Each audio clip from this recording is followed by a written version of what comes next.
So loud. Well, we just want to welcome everybody to the third of our three financial basics workshop with one of our CISIP representatives for Outcan, Martin. And today he's going to be talking about some different things like investing and protecting yourself from fraud. And so if you missed the two other ones, you can go to our YouTube channel and find the financial playlist that we have on our YouTube channel, which is just a national MFSUS YouTube Google search. And look up the financial playlist, and you'll be able to find several recordings on financial topics, including the three from these past 3 weeks. So, Martin, I'm just going to go ahead and turn it over to you and give you the time. All right. Well, thank you very much. Hello, everyone. Nice to see some people again. So today we're going to talk about investments, fraud protection, and such. So as mentioned, if you missed the first two, it really starts with that. So our first one was our budgeting and income money management presentation. So really great information there. That's really the first piece. Second piece, we talked about credit and debt management. Again, how to get out of debt, how to fix that debt. So once you have your budgeting going well, you've got your debt paid down, now you've got extra money, now it's time to look at investing. So it really kind of follows suit. So we'll jump right into things. So again, what we're going to talk about and learn about today, we're going to talk about how to invest, make your money grow for you. We're going to talk how to create financial plans and financial goals. And we're also going to talk about fraud protections, because financial fraud is a big one for a lot of people out there. So it is important to be aware of some of these things. Again, the benefits of all of this: being in control of your financial future, achieving your goals, providing for yourself, your family, being a smarter consumer, and reducing stress. So financial stress is a big one for a lot of people. Unfortunately, it doesn't just go away by itself. We do need to work at it to get us where we want to be. So saving and investing, it's always a very scary area for a lot of people. There's so many things out here. So we're going to talk about a lot of the basics behind this and how to set yourself up. So here's a big one to start with. So building wealth is like filling a sink with water. You turn on the tap and plug the sink. The stronger the stream of water from the tap, the faster the sink fills. However, if the plug leaks, the water drains out. The sink fills fastest when the tap is on full and the drain is plugged or has a slow leak. It's the same with wealth building. You accumulate saving most quickly when you maximize your earnings and limit your spending. So all those words to basically come down to one thing and give everyone the secret to saving money. So here is the secret to saving money is don't spend it. It's really that simple. It just sounds too simple, but that is the reality. So a lot of it comes down to choice.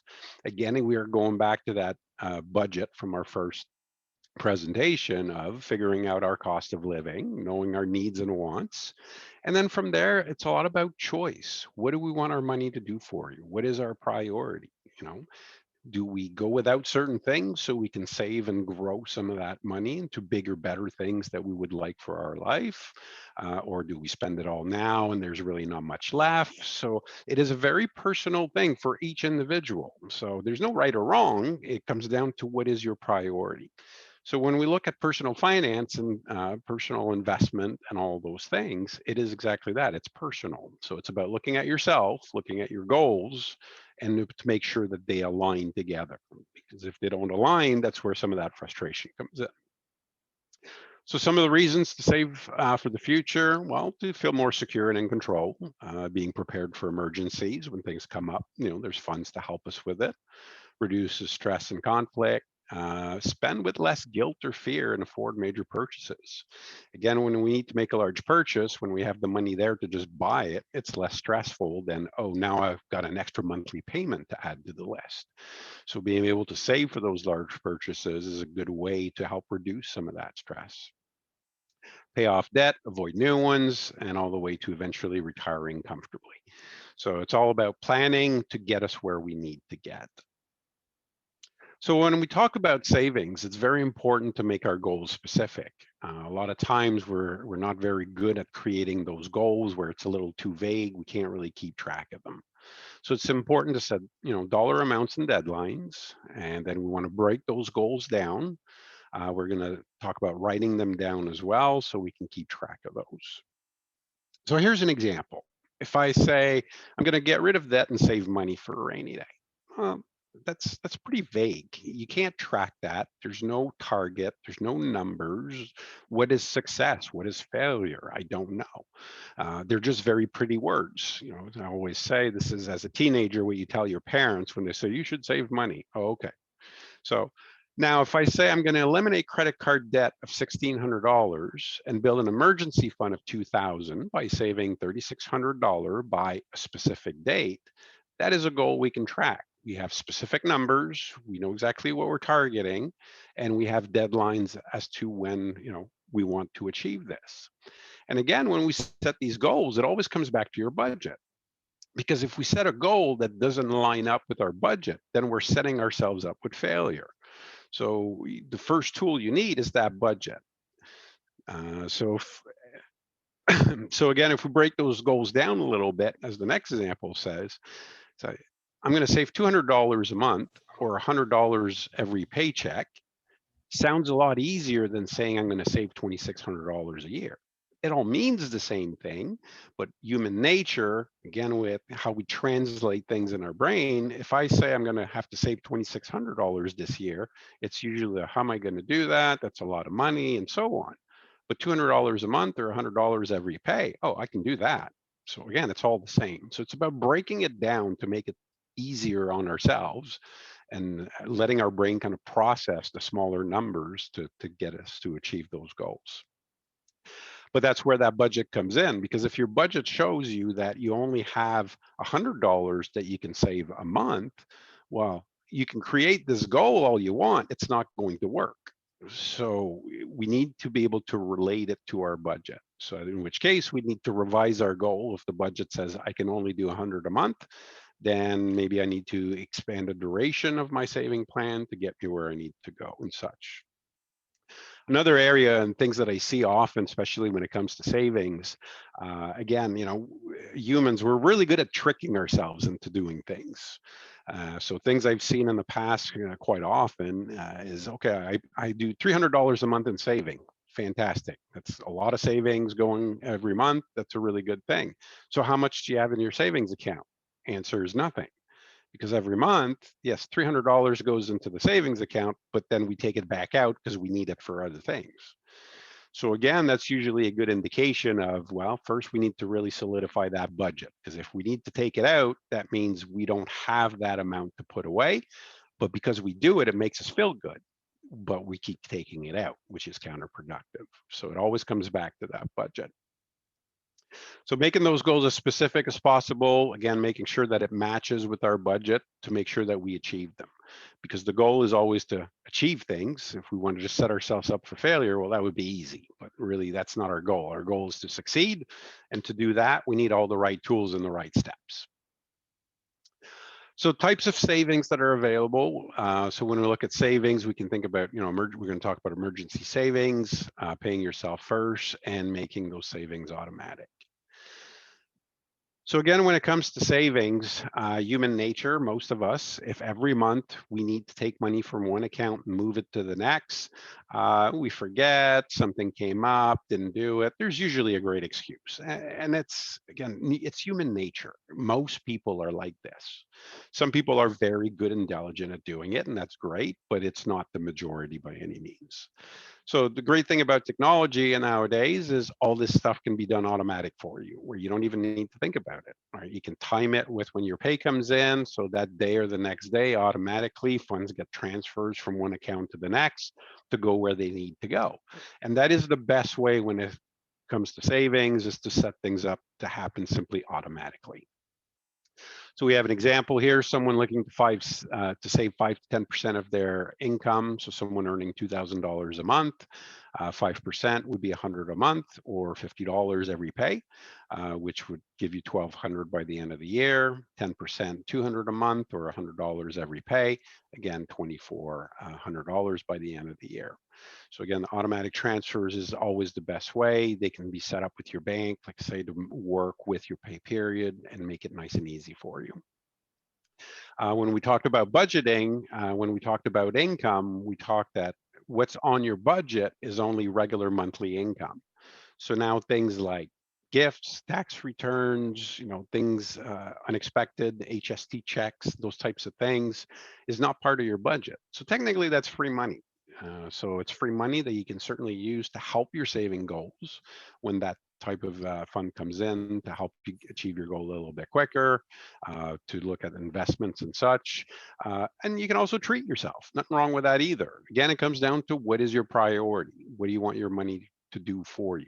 Because we all need a little treat once in a while in life as well. So there's nothing wrong with that either. But it comes down to those plans of what is your priority. So we're going to talk a little bit of RSPs. So RSPs is a long-term investment meant for retirement. And when it comes to RSPs, it's typically a time game. So the earlier we start, the better. So simple example here of Amy and Amanda. Amy started saving at the age of 20. She put $1,000 a year into RRSP. Amanda started at the age of 30 and did the same thing, $1,000 a year up to the age of 64. So at that time, basically by the time they both reach retirement age, uh, Amanda looks like she's got certainly a lot more savings put ahead, but uh, because Amy started earlier and because RSP are compound interest, she would actually have more money saved up to help supplement her retirement income. So RSPs are great investments. Yes, they go up and down with market or depending on what you have them in, but typically things always kind of come back over time. But it really is a time game. The earlier you start investing into an RSP, the more that will grow to help you when it comes to retirement. There's also a few benefits when it comes to RSPs. So one, it's tax deductible. So again, every year that helps you pay a little bit less taxes. If you're a first-time home buyer, you're also entitled to borrow some of the RSP money to use towards a down payment on a home. You can borrow up to $15,000. So you do need to pay it back. It's $1,000 once a year that you pay it back. If you don't, then you have to pay taxes on that $1,000.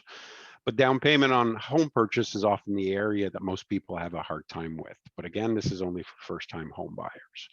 But the nice thing is you putting money aside that is saving you on paying taxes, planning for your future retirement, and potentially helping you create a down payment towards a home as well. So it's a really great investment as far as looking long term for those types of investments. So when we talk about investments and saving money, there's four basic types. So you got investments that pay interest. So things like savings account, tax-free savings account, GICs, bonds, and such. Then we have shares into companies, so stocks, mutual funds, those types of things. Then we have got more direct investment, so property, real estate, precious metals, and finally direct investment into a business. So those are the four basic type categories where people will invest in. Each one of these come with different risk and return. So your basic investment that pay interest, like savings accounts, tax-free savings account, very straightforward, very secure type of investment. You know exactly what you get, but the return tends to be a little bit lower. Shares in company, definitely you start increasing your risk where you might lose some of your investment, but you can also potentially make, a good return. So it's again, looking at those options. Mutual funds is kind of a cross breed of the two, which tends to be a little bit safer. And then you've got into the real estate. So when it comes to investment, it's a very personal thing, like everything else that has to do with our personal finance. Not everyone has the same risk levels that they're willing to take with their money. Some people are very conservative, some are big risk takers, some are somewhere in between.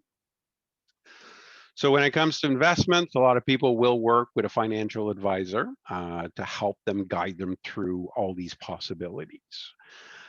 So when it comes to financial advisors, there's a lot of different ones out there. There's some private practices. Most banks offer this service. And as you know, SISIP offers this service as well. But when you're looking at a financial advisor, there are certain things that you need to think about and questions you should ask. So first of all, who are you dealing with? What's their background, their experience, track record? Again, you're going to be trusting these people with your money, so you need to have a certain comfort level with them. If they're registered through Securities Commission or any type of formal body, and then it's really about being honest with them with the question: What can you do for me? What service do you provide? What products do you offer? Depending on who you talk to, some offer more product variety than others. So some smaller firms might only have X amount of programs. Even looking at banks, where you can look at a bank in a large city center offers more product and investment than the exact same bank in a small rural area, simply based on capacity and interest. They assume that in rural, there's not as many people looking for certain products, so they don't even offer them. So again, it's making sure to know what you're able to get there. So what products do they sell? How do they get paid?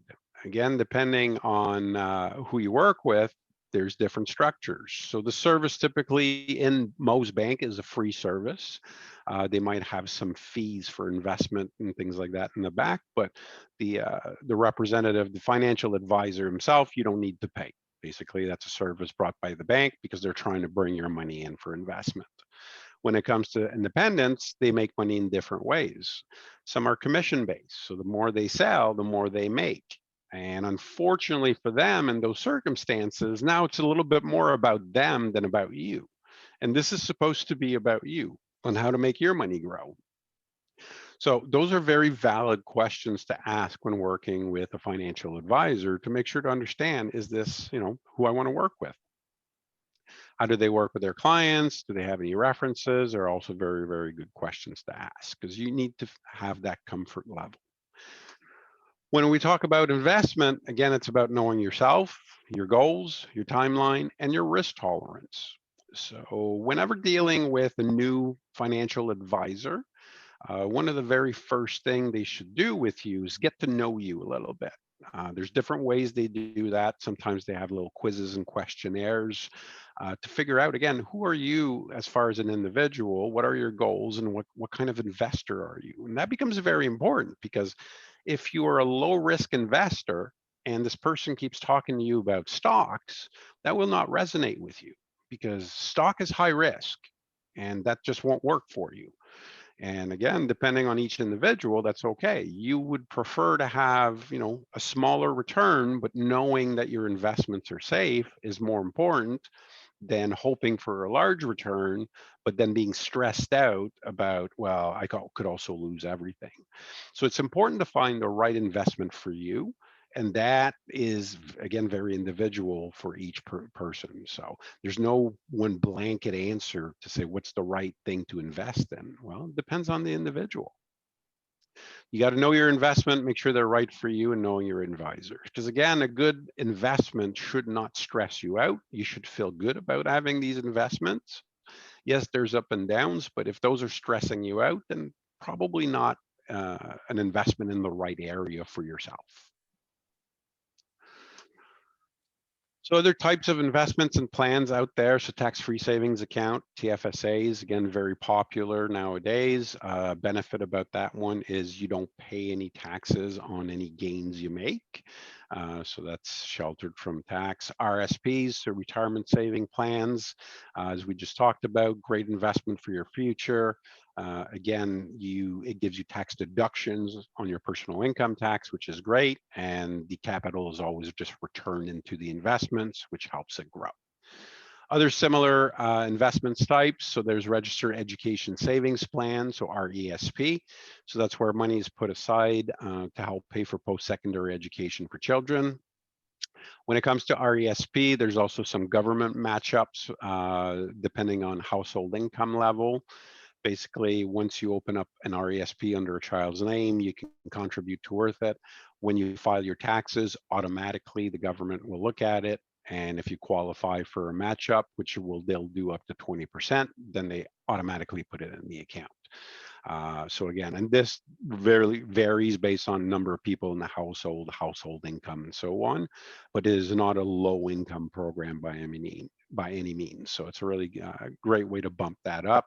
Research has shown that when there's RESP money for children for post-secondary education, it really increases the odds of them going to post-secondary. So it's a really, really great program.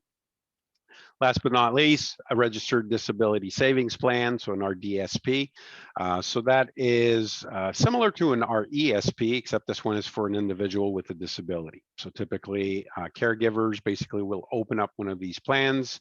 Again, the government does match up in there as well, and usually the funds are meant for when you're no longer around to take care of the individual with a disability. The funds are there to help maintain that care for them. And there, again, there's a lot of matchup programs there, some various rules as per how the money can use, but it's pretty wide open. Just to jump back to the RESP one, if your children don't end up going to post-secondary income, not a problem. Anything you've put in, you can get back. That's at the end. So it's another, secret saving. If they decided not to go to school, you just don't get the government portions that they've contributed to it. So. All right, which brings us into financial planning. So again, not to confuse the two, there's a big difference between a budget and a financial plan. So again, a budget doesn't set out any goals. It just shows current income, current expenses. It's a picture of life as it shows today financially.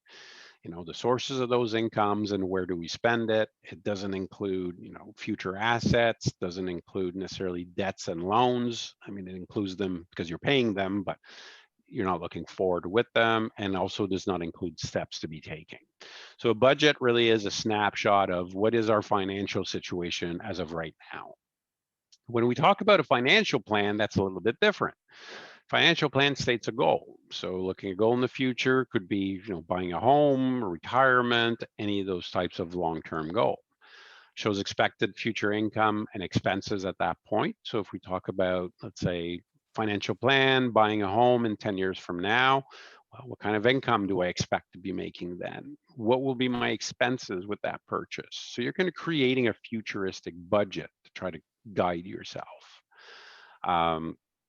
Shows potential investment, savings, assets that you believe you might have at that point in time. So I'm investing money now, and this is the kind of return I'm getting. So I'm expecting to have X or Y, in 10 years. And then the steps needed to get there. So it's really, how do I get there? So when we create this roadmap and we put this type of information down on paper, it really helps us get there. It kind of gives us that guide. And the nice thing when it comes to doing this is, I like to say, life happens. It's easy to say, I'm going to buy a house in 10 years and create all the plan we want, but life tends to get in the way. Things happen and plan might get delayed, might get accelerated. So having this kind of drawn out for ourselves is a really great tool to help us achieve it. And again, to plan for some of those things that come up along the way. So it's a really, really good tool. Some of the things a financial plan can help you with: minimize taxes, cover insurance needs, buy a home, pay it off quicker, funding education, optimizing benefits, especially if you have benefits from two different sources. Save and plan for retirement. What is your goal? When do you want to retire? What is your expected or income that you will need or want to work towards? So again, that's where those investments comes into play.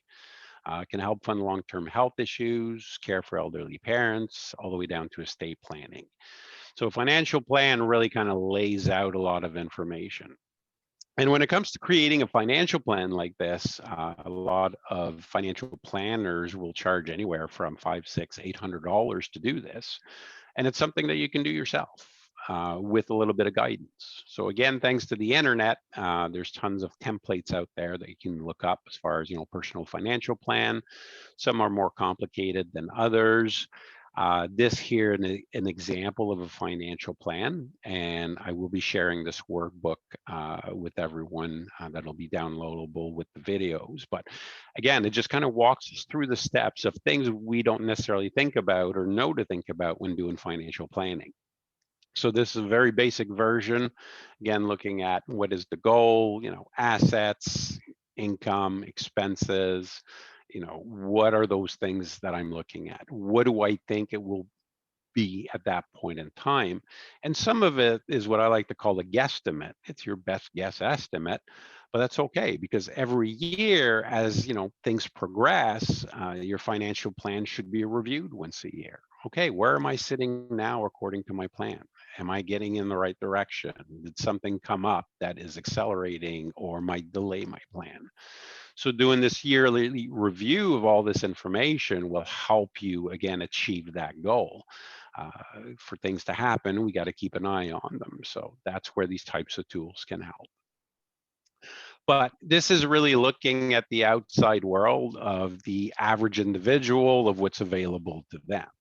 Now, the great thing is because you're all CAF members, you've got, SISIP available for you. And that's where it takes a lot of this worry away. Because again, SISIP is here to serve the CAF members. We again understanding, the lifestyle, the movement, and everything that comes with it. Uh, our representative financial planners and insurance planners, again, are not commission based. We're here for you. So we're not here to sell product. We're here to find the best option based on what your need is. And everyone is really, really great in that group. Again, just for questions or just, curious about what you could do. Our financial planners are awesome of just really working with everyone based on your goals to create that financial plan for you to help you get to that goal that you're working towards.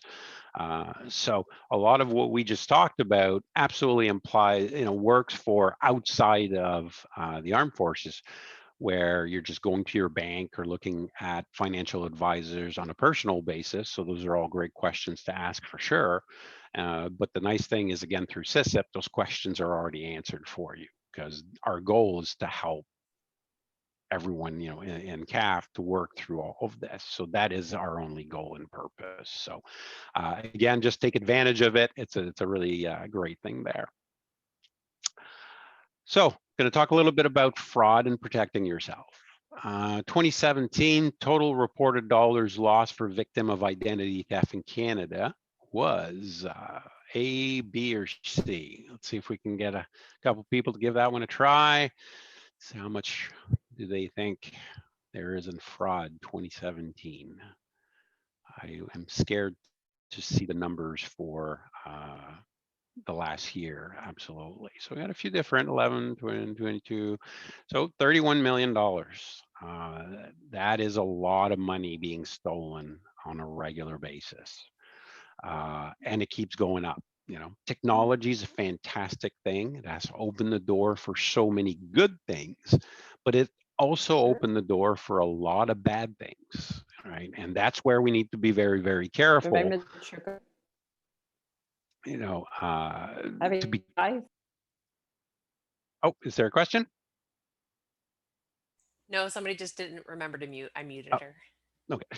So yeah, we got to be really careful when it comes to a lot of this, in the sense of there's a lot of bad things, and some of it is very, very subtle on how they manage to steal our information. Facebook is a great example where we see all these posts of, where were you born, or what was your favorite, your first car, and what was your first pet's name, and everyone's like, oh, I remember my first pet. Well, you got to realize that these are often the same security questions that banks and other areas ask us. What was your first pet's name is a security question. Well, now I just showed it to 200 people on my Facebook because I answered that question.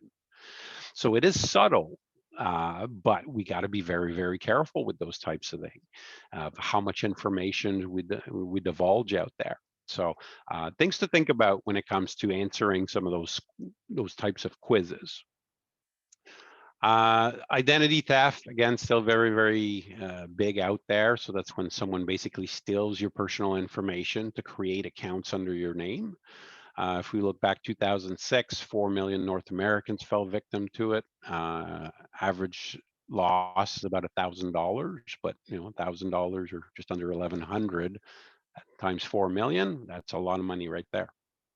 Phishing attacks, again, very popular, and we'll show some examples of that. Scholarship and loan scams, again, a lot of money being stolen. So they keep getting more and more creative when it comes to some of these scams, and that is definitely where we need to be very, very suspicious.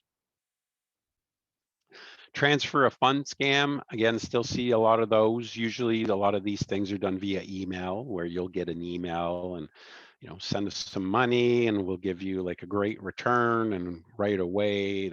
Fantastic promises. Again, if it sounds too good to be true, it usually is.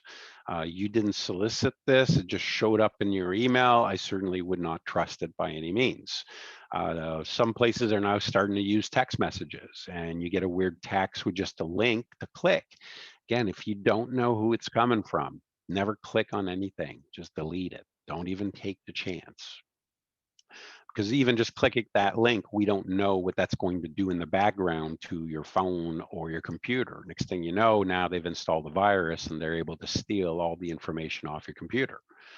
So always have to be very, very careful with that. Lottery scams, again, still popular as well. Unclaimed winnings, all of a sudden you're entitled to it. I'm not quite sure how you got that lucky, but it's usually because it's a scam. They're just targeting people, and unfortunately greed is there. If we have an opportunity for free money, who doesn't want free money? But in this case, it tends to cost you money. Phishing attacks, phishing emails, same types of things, very popular with banks, where you see an email saying your personal information has been compromised. Please click the link below to verify your account.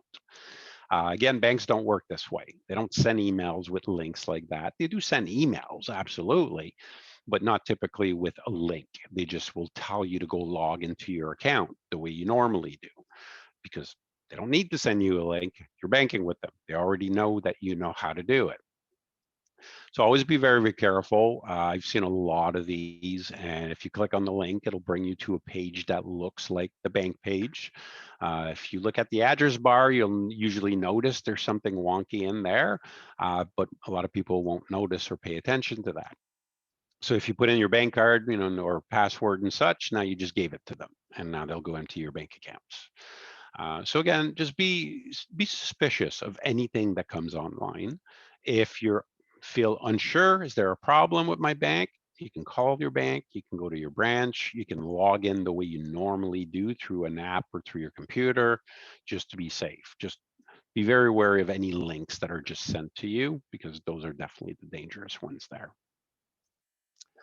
Items for sale, overpayment scams.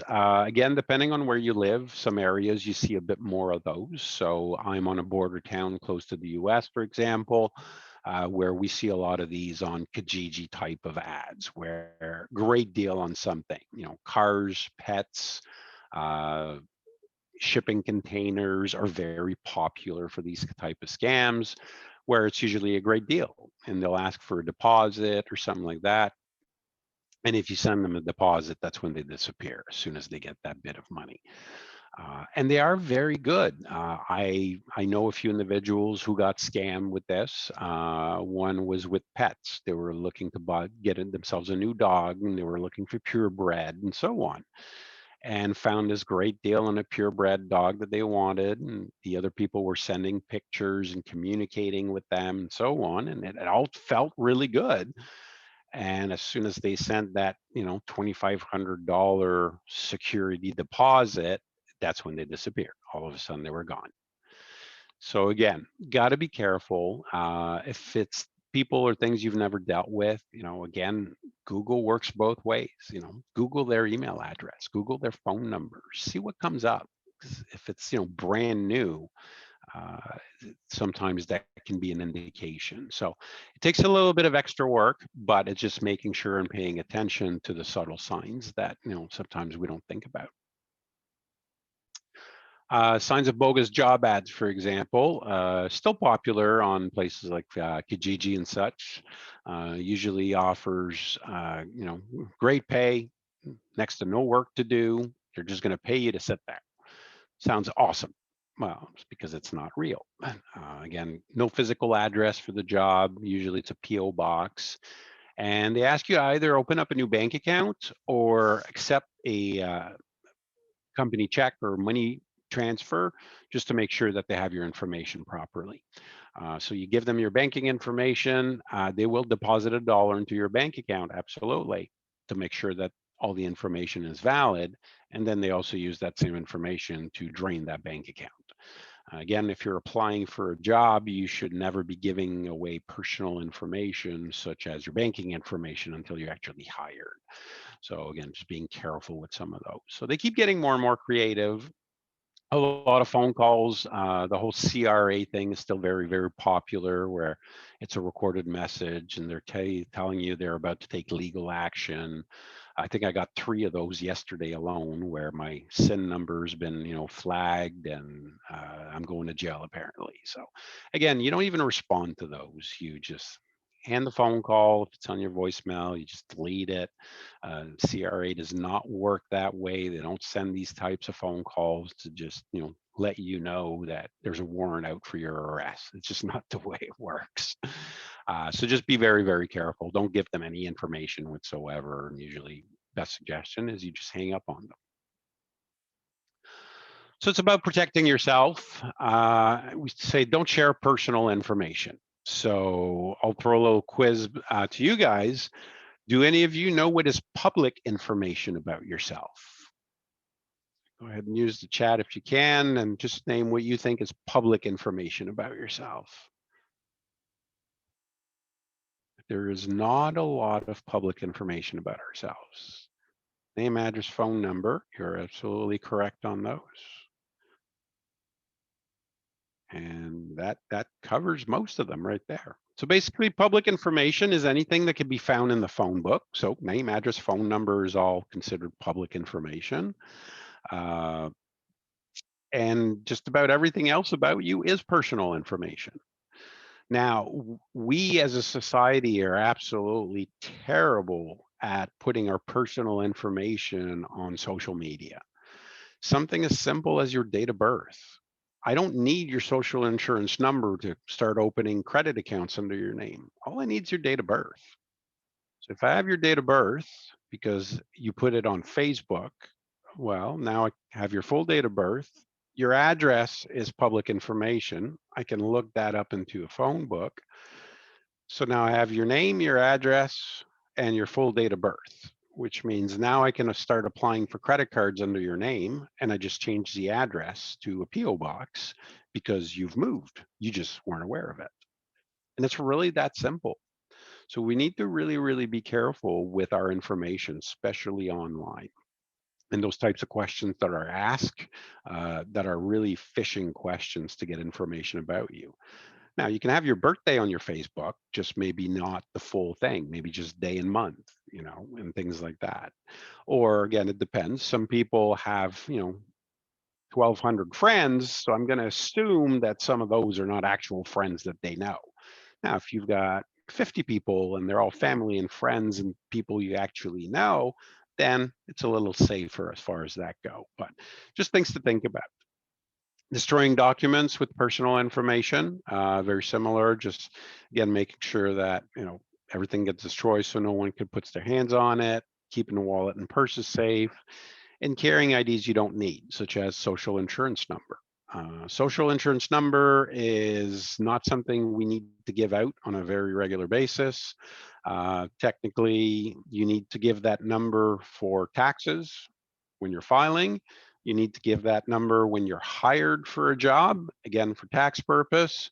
And you also need to give it for government type programs. So if you're applying for any either provincial or federal type programs, they have the right to request your SIN. Outside of that, when it comes to social insurance number, people are allowed to ask for it, but you do not have to give it. Okay, that is a choice. Even when applying for credit, Most places will always ask for your social insurance number because credit files are typically linked through that number, but you do not have to give it.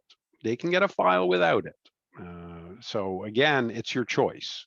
If you are in a solid, trusted establishment, you know you've got good credit, you know you want to make sure they get your credit file, you can absolutely give that number. There's no harm in it. But again, it's just a question of being careful of how often we do use or give away that number.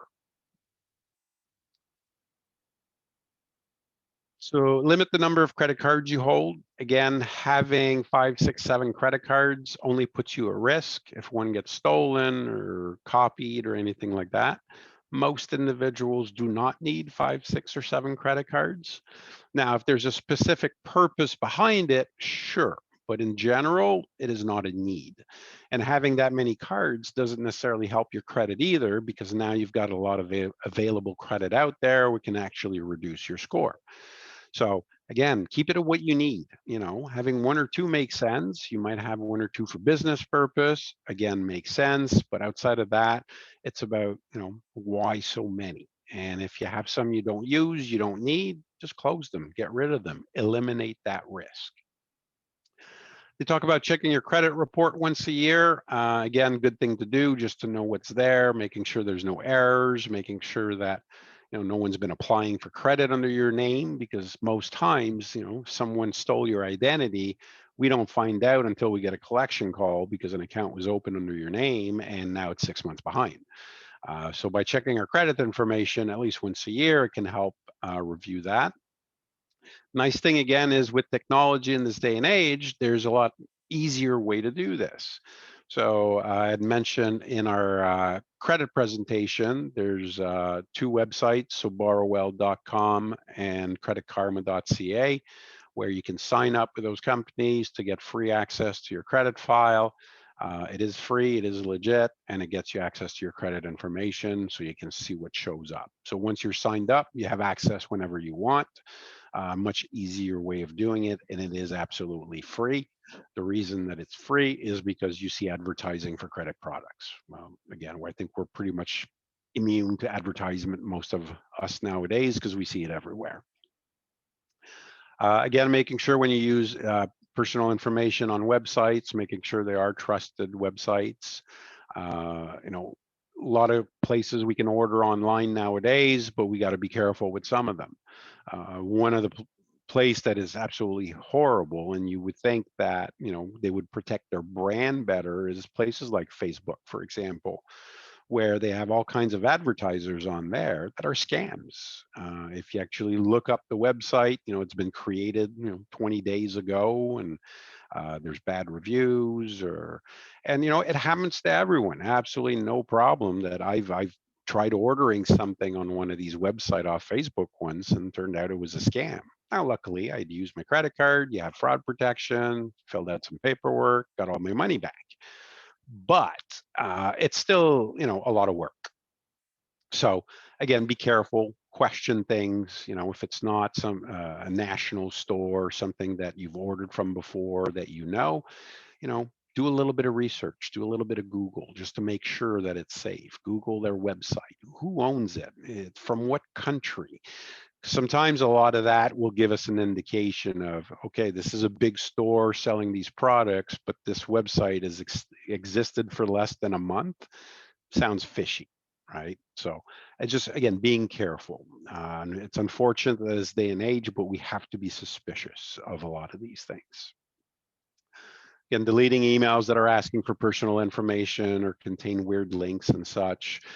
Sometimes, you get things from people but again, you got to question what you receive. So you receive an email from family member, sibling, or anything like that, but the message seems bizarre for them. Question it, ask them. I get them from my sister a couple times a year, but the first time I got that email, it just didn't seem right. All I got was an email that said, "Hey, thought you'd like this," and a link. It just didn't feel like something my sister would send. She likes to type longer messages. So I shot her a quick message. Did you just email me something? She said, no. I said, you got hacked. So now everyone in her friend list was getting those emails. And they keep showing up once in a while. And I get it. I just hit delete and don't even open it. So again, questioning what you receive. Keeping computer and firewall safe, again, just to make sure to get the maximum protection. Keeping computer passwords safe, again, being careful with telemarketers. If a telemarketer is calling you to sell you a product because they say they're affiliated to you already, so either through your bank or another organization, then they should already have a lot of that information. So if they're starting to ask you for personal information, it's like, well, you should have that. I'm not giving you that. So again, don't be afraid to just say no and hang up. Uh, Again, destroying documents and just all in all being skeptical. If an offer sounds too good to be true, it usually is. We all want to win the lottery, but unfortunately, we all know that the odds are not in our favor. So it's about being careful and paying very close attention. They used to save paper bank records for a year. Nowadays, most of that is available directly online. So there's less of a need for that, again, with technology making that a little bit easier for us. So if you ever suspect any type of fraud under your name or identity theft or anything like that, so steps to take. Uh, Contact your bank, give them a call or go see your branch to let them know so they can either change your information, add security questions and such. It's a good idea to contact both credit bureaus. So again, Canada, there's only two. We got Equifax Canada and TransUnion Canada. Those are the only credit file here. So again, they can add notifications on your credit file so they can add security if there's been any issues. Last but not least, they say to contact the Canadian Anti-Fraud Center and your local police. Reality is those two will not do a whole lot for you. It's just plain honest truth. But what they do is they gather this information. And the more they hear about these types of fraud, then the more they're able to advertise them and let other people know that this is happening. So Canadian Anti-Fraud Center just gathers as much data about fraud as they can. Local police, same thing. So if they get information, then they can advertise it locally to say, hey, this scam is happening in the region. Because a lot, especially telemarketing scam, they seem to start calling an area, they'll call it, and then when it doesn't work, they'll move to another area. So they're able to just let other people know. So I consider that just being a good neighbor, letting people know that, hey, this is happening. I've gotten that call. Hopefully, you don't fall for it as well. So great way to kind of help when it comes to that. So those are the basic kind of high level fraud things to be careful with. Like I say, when it comes to saving and investing and all of that, uh, everyone in CAF, spouses and family members have so many resources available through SISIP. Again, if it's just questions, if you just want to get an overview done, it's just give us a call. That's what we're here for. We're happy to assist. So we have a little bit less in this last section. Any questions, comments, areas that I might have skipped over that you'd be curious about? And I will tell you right now, I am not a financial planner. I'm a financial counselor, so it is different. But I'm happy to try to answer any questions anyone might have. I'll ask a question. If you find yourself older and have not been working towards retirement, where would you start, right? If you're middle age, you've missed all those early years, like what would you think would be the most important thing to do? Uh, well, I would say the first thing would be to talk to one of our financial planner. Again, it depends on each individual's, situation. If there's any money to work with, again, you can, if you've never really invested much into an RSP, for example, but now you've come into some funds, well, you've got multiple years of contribution you can do in one shot and kind of give it a big boost in one shot.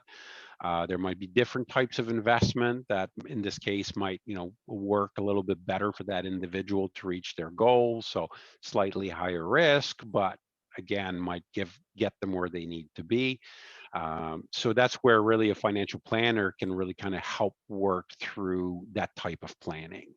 And because each individual is different, it's hard to say. So my answer to that would be to talk to a financial planner at CISIP. Thanks, Martin. And we have another question. Yeah. Go ahead. I had a question, Martin. It's Joanne. Yes. Is there a maximum age you can contribute to RRSPs? Do you know? I believe it's 70, but I would need to double check that one. Okay, thank you. You're very welcome. Any other questions? So it looks like that was a couple of questions we had there. But again, I would certainly absolutely encourage, if you have questions or you have investments now, you're just curious, could I do something different? Can I, change it up? Here's my goal, here's what I'd like to get. That again, that's where our financial planners are the experts of at working for you guys to really review this information and see the best options based on what your goals are. And that's really what it always comes down to, is what are your goals? And they'll work with you to figure out what's the best option based on your capabilities and what's available for you. So it's always just that, call and ask the question. Absolutely. Well, thank you very much, Martin. We appreciate you coming and taking time these last 3 weeks to give us the financial basics that we need to get our families on the right track. Thank you so much for the work that you do for our military families. It is my pleasure. And if at any time anyone has questions, either after this presentation or when people are watching the videos after the presentation as well, again, all my contact information is there. Give me a call. If I'm not the right person, not a problem. I will get you in contact with the right individual. So happy to be here. Thank you, Martin, can Martin. I ask you another quick question? Sorry. Yeah, go ahead. Absolutely. Last week in the credit seminar you gave, you recommended that spouses perhaps get their own credit card just to build some credit of their own rather than being a authorized user on the card. Correct. With us being outcan and me not having any income of my own currently, would it be even possible for me to apply for a credit card to try and start building credit or not? Yeah, you absolutely can. My recommendation would be to apply for a Canadian credit card. So whoever you bank with, I would just try with them first. Okay, I'll try. Thank you. Most of them, you can do it online or give them a call and just say, yeah, I want to apply for a credit card under my name. What you could do as well, too, is if you sign up for either Credit Karma or Borrowell under your name, just to see what shows there. They Okay. actually, Martin, I'm just gonna throw something in there because that had been my question at our last the last session. So just an add-on on that, we actually are not able to apply for credit.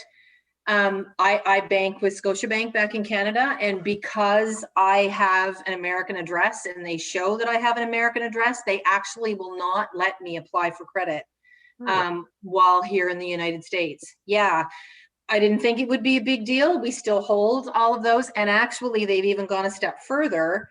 My husband has a tax-free savings account.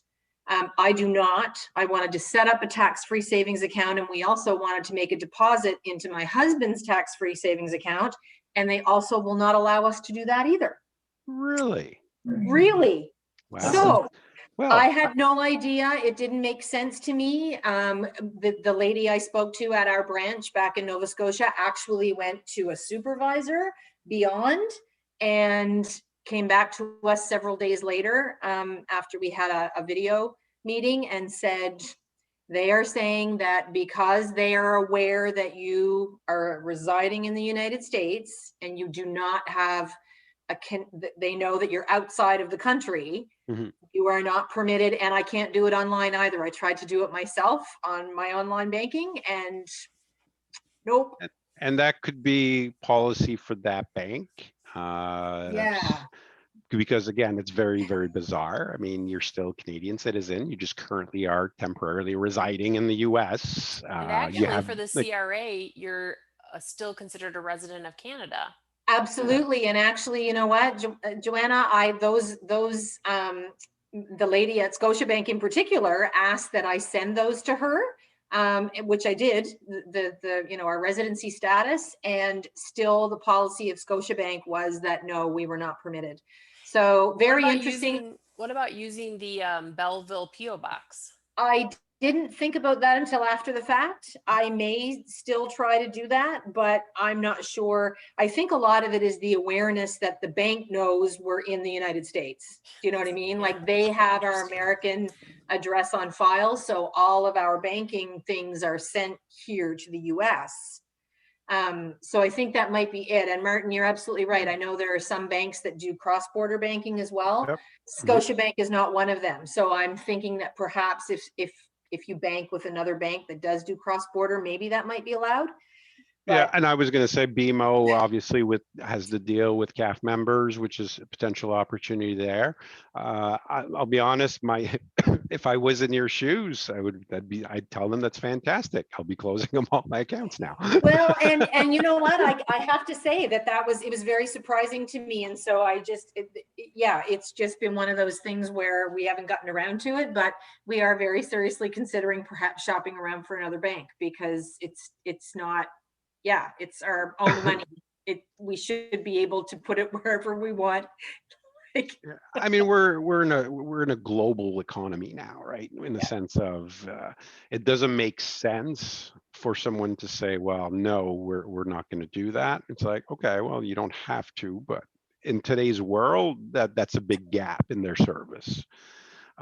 So it certainly would make me question things. But someone posted the RBC, TD, BMO, they all have cross-border. They offers US products, Canadian products. So again, there's a lot of options out there, and sometimes it's a little frustrating, but when we get that little extra push due to a reason like this is what sometimes helps us. I remember years ago, I used to deal with Caisse Populaire, and I was young buck, 18 years old, first credit card, trying to build credit, and 5 years into it, discovered that they did not report to either credit bureaus back in those days because they protected their credit information. So as an individual who was trying to build credit, I found out 5 years in that I had built nothing. So I closed everything and went somewhere else. But again, those are the type of information that we're not always aware of. Now, since then, they've changed that policy, but again, credit union sometimes is the downside of that, where they don't share your information. So you've got great credit with them. Nobody else knows about it.